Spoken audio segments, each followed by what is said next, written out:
Okay, so that building credibility is not that easy job. You have to build credibility of over a period of time. The speaker who has a credibility will with the listeners can build rapport more easily. So credibility is normally it comes with a time. You have to keep on doing it for a longer period of time. Trustworthy, consistency, demonstrate your expertise, be sincere, and credibility has to be earned by your actions. Now you can be direct without being rude as well, right? So you want to get the information before making a statement. Raw, that's never going to work. You want to say yes, sometimes you want to say, right, your idea is not going to work. But the other way of saying this is, can you tell me what more about what you are proposing? I don't see it's working, right? I am having a difficult time seeing how it will improve the situation. Instead of just plainly saying it doesn't work.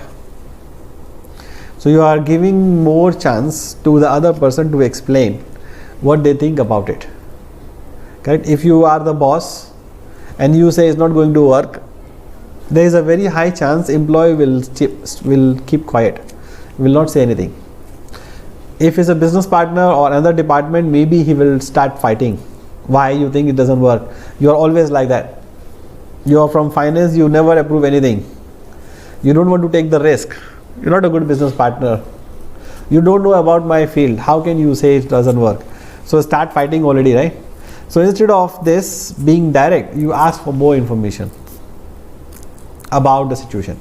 So in this case, we are saying, okay, that's not going to work, means we are asking more. Why you think it will work? I don't see it working. I have a difficult time, right? So check your assumptions you may be making. So you can tell the other person. Raw is, you are keeping me out of loop. If somebody is not marking you up in the emails, you may think you are keeping me out of loop. Instead of asking directly that why you are keeping me out of loop, you said, I am sensing, you feel that I shouldn't be on the project. That's why I am not in the loop. So you are checking your understanding, your assumption, right? You are asking directly.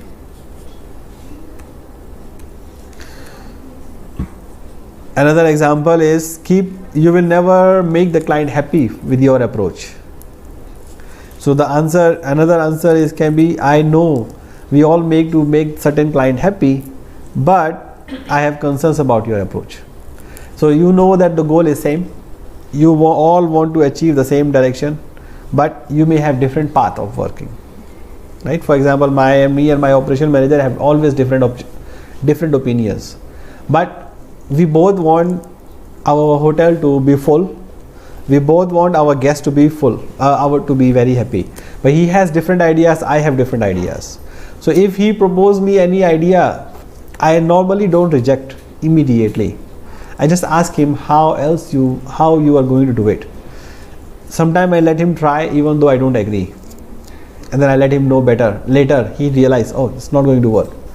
Or if I have any idea which he don't have, he also don't reject. Okay, let's try. So usually you try out, but when you want to tell the other person is not going to work, you need to ask them more how you think it's going to work, because I don't see it. Correct? Asking more information. Keep the differences between coercion and persuasion. So what is the meaning of coercion? Coercion means force other people to agree what you want to do, and persuasion means make them agree, not by force, by let them understand, or being a mutual benefit, mutual understanding. So it's persuasion is mutual understanding, coercion is one understanding by force to the other. So you don't want to be coercive, you want to be persuasive, right? Example, I think you are mistaken, my suggestion will work better. That is coercion, because you are forcing. Other way is, I understand your viewpoint, but I would like to share with my point also.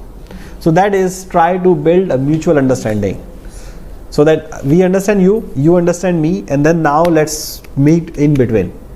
Instead of saying is not going, your idea is not good, you need to follow my idea.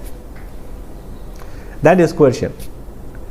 That happens with the boss, right? Boss to employee is coercion. Employee to employee is usually persuasion. Employee to boss, request. Right? No boss, please listen to me. Now, employee to boss is also need to be persuasive. Even boss to employee also used to be persuasive. If you want people to come back with the idea in the future also, you cannot be coercive. Okay, so these are positive phrasing. So instead of saying no, I cannot, we don't, it's not our policy, it's not my fault, calm down, or I don't know, you can use the words like here is what I can do. Instead of saying no, this is what I can do. No, I can't, I can. We don't, we can. But not always necessary, we won't. You always give them a choice. If let's say something is being asked with you which is not favorable, then you're gonna give them a choice. Correct? We can't do this, but we can do this, or this is another way of doing it. So give them the options.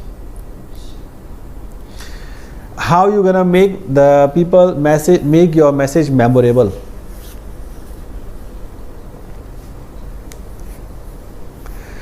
You heard of storytelling, like the one that I am using now. Mostly I'm trying to tell you with the help of examples in what has happened to me in the organization, or what can happen to you in your organization. That is called storytelling. So you try to connect the information with a story. You still remember the stories that you hear in the kindergarten, right? You still remember those stories? Yes, Some moral stories you still remember, right? That why the dog with the bone, oh, you shouldn't be greedy. So there are so many, so these facts you will remember. If instead of a story, your mama papa will just say don't be greedy, will you always remember that? Maybe not. But with the story you remember it. Correct? At least the story. You forget the message. You forget the message in the day-to-day organization, but you still remember the story. So story has a powerful way of putting the facts and figure together. So you will always remember that for a long period of time. So facts can be mistaken, right? But stories are normally not mistaken so easily. So storytelling is important, especially when you are communicating a complex data or complex report. So you combine them up with the help of story, and then you deliver your message. So it's more memorable rather than just only facts and figures, right? So it's a good story. You need to have a substance. You usually have a conflict and a resolution. So all the stories will have one bad guy, they fight, and the good guy wins the resolution, right? Yeah. So most of the stories work in this way. They have a substance, they have some context, some backup story, then there is a bad thing happening and a good thing comes in and they win. So there is a conflict and then there is a resolution also, so that you remember what can create a conflict and what will be the resolution, what is the good way. So you always can follow the story. So the story always need to be like this.